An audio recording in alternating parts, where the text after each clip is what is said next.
we serikali nene Isaac Mwaura nigo aereiro kwirubira wikirano gosibu gochengera litko lyokonyora obosibore gose Madaraka Day ase ENTANG'ANI kigima nige county ya Wajir irachiye goikirania omorobiri bw'Omoyega oyo ayanko bwatikana na magendera alikiranigwe ase chinsemejo. The selection of Wajir County to host this year's Madaraka Day celebrations underscores the government's commitment to addressing regional disparities and fostering balanced national development. The northeastern region is benefiting from substantial investments, including the construction of a modern 10-seater stadium. You'll be very surprised to see what was there before and now. We visited, it was just empty field. Today, you will be surprised to what you will see actually, on Madaraka Day. We also have tarmac roads around from the stadium, street lighting, a mini state lodge, all within Wajir town, amongst other infrastructural installations across the region's 3 counties of Wajir, Garissa, and Mandera.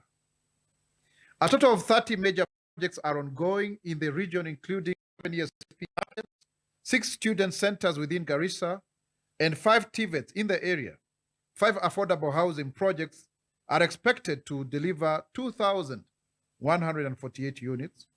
7 road projects enhancing regional connectivity and transport services, as well as water supply and sewer systems. Over 1,000 classrooms and other education infrastructure are being put up in the region, underlining the government's commitment to ensuring access to university education across the country. And also it solidifies the day's theme, education skills and the future. The country marks the 63rd Madaraka Day, a celebration this year, an important constitutional national holiday that reminds us of the day when the country attained self-eternal rule in 1963 after being colonized for over 60 years.